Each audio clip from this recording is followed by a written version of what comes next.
walaalayaal waa anigoo cabdiwahaab artiska sawirkan iga dambeeya sameeyey sawirkan oo run ahaantii isteejyo badan soo kala qaadqaatay oo run ahaantii bilowgiisii si kale u ekaa bartamihiina si kale u ekaa ugu dambeyntiina sidan u ekaaday waxaan walaalayaal aan rabaa xoogaa abstract marka la sameynayo marmarka qaarkood isagaa ku hogaamiya markii aada bilaabaysid sidii aada ugu tala gashay aada ku sameynaysid inaad u sawirtid waxaa kuu soo ifbaxaysa bartamahaadoo ku jira in si kaloo ka habboonay oo ka wanaagsan inaad gashid isla markaas dabcan marka sawirka lagu dhammaynayo dhowr saacadood marka lagu dhammaynayo 2 cisho 3 cisho way kala duwan taho waxaa kugu abuurma fikrado kala kuga abuurma waqtigaas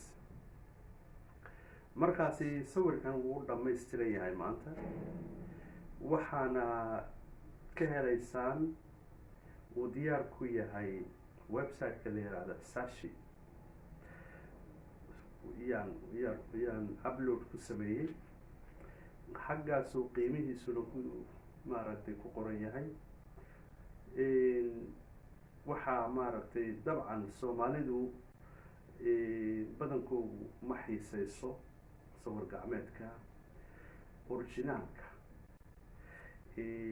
waxyaabo yaro copiya oo maaragtay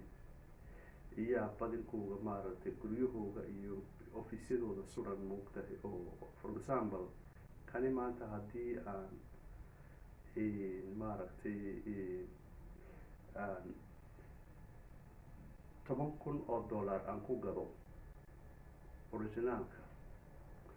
iyo haddii aan 1 milyan oo copy aan ka sameeyo printer aan sameeyo maaragtay aan ku gado maaragtay $10 oo ka $10 maaragtay meel kasta lagu dhijisto waa copy weeyaan wixii waa isku mid un bay noqonaysaa run ahaantii waxa value uu ku maaragtay uu ku jiraa ninka artistku markuu wax sameeyo sawirka markuu sameeyo dib dambe uma sameynayo sawir noocan oo kala balse waxa weeye xitaa hadduu isku dayo inuu samaysid yiraahdo waxyaabo badbadan oo maaragtay gacantu iska taswiirtay oo markaasi oo la karayn baa jira copy la saaro mooyaane markaasi waxa weeye maaragtay soomaalida waxaan kula talin lahaa haddii aada iibsanaysaan maaragtay sawir gacmeed had iyo jeer iibsada nuuca originaalka iibsada isla markaasina waxaad iibsataan artist la yaqaano ugu yaraan maaragtay 30 sannadood 25 sano kusoo dhex jiray fanka artistnimada carwooyin badan kasoo qayb galay balse waxa weeyaan sawirkaagu aada iibsatay waxa weeyaan in maaragtay artistkaad ka iibsatay waa inuu professional noqdo portfoliogiisuna xagga dambe kaga qoran yahay taariikhdiisa inta carwo uu soo bandhigay iyo inta maaragtay sawir ee adduunka uu ku gaday sidaa daraaddeed waa waxyaabaha maaragtay aan rabo maaragtay ummadeena Soomaaliyeed ummadda reer Jabuuti ee daafaha adduunka iga daawanaysa inaan u iftiimiyo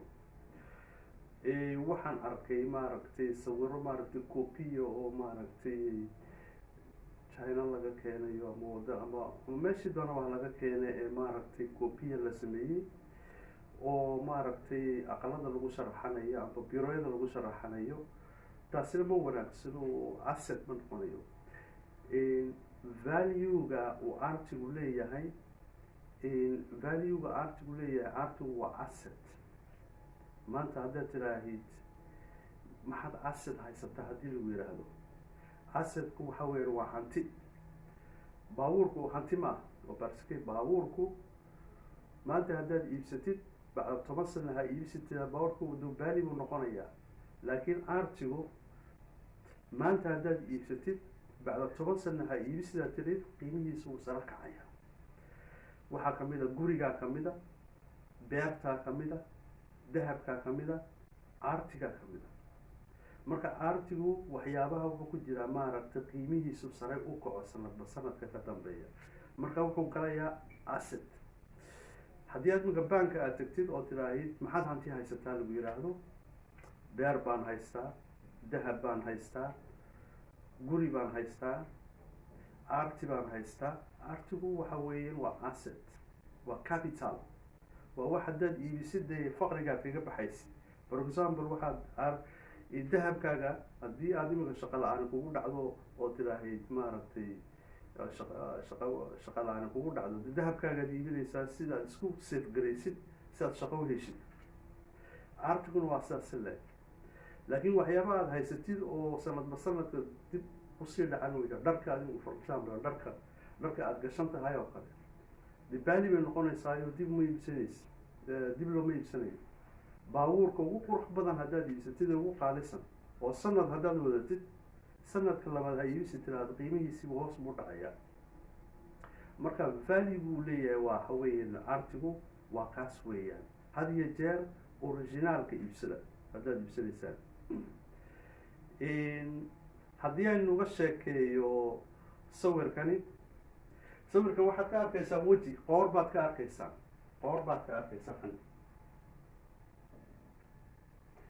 waxaan ugu magac daray sawirkan waxaan ugu magac daray the couple in love, lamaanaha isjecel. markaasi imika weji baad arkaysaan xaggan, laakiin maadaama uu ninku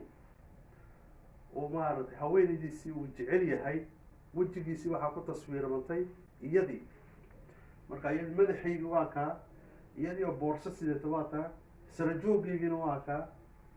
isagii telma uu maaragtay gabadhii uu jecel yahay waxaa ku sawirmay gabadhii baa ku sawirmay. markaas muraayadii uu gashanaa maaragtay waa weji weeyaan, waa madaxii baad arkaysaan, muraayad buu gashan yahay, muraayadii indhaha oo laakiin muraayadii indhaha maaragtay iyo waxaa isku hagaagay iyo boorsadeedii ay sidatay. sara jooggeygii waa kaa, madaxaygiina waa kaa, gacanteydii waa kaa. markaasi the couple in love marka ay maaragtay dadka isjeceli amba gabadha wiilka ha jeclaato amba wiilku gabadha ha jeclaado amba dadku ha isjeclaadaan waxa weeye jacaylku waxa weeye waa wax dhiiggeena ku jira, waa wax mataqaanaaye wax caruurtaada waa jeceshahay sibaad u kala jeceshahay, dumarka waa jeceshahay sibaad u kala jeceshahay, dharka aad gashantiida waa jeceshahay sibaad u kala jeceshahay, meeshaad seexanaysid iyo meeshaad jiibsanaysid waad kala jeceshahay,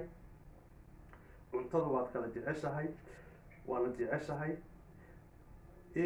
midda labaad ereyga jacayl la yiraahdo waaba magacii ilaahayba weeyaan. maaragtay 99 magac maaragtay ilaahay maaragtay uu leeyahay marka la soo tiriyo magaca 48aad alwuduud waxay ka dhigantay jacayl bay ka dhigantay kalgacayl bay ka dhigantay kalgacayl. markaasi kalgacaylka labadan lamaane ay isku qabaan iyaan ku taswiiray jacayl ka yimiday maaragtay wiil iyo lamaane isjecel, the couple in love. markaasi intaasaan kusoo koobaya walaalayaal si aad maaragtay aad uga bogataan xoogaa bay noo soo dhaweyn doonaa si fiican aad ugu aragtaan.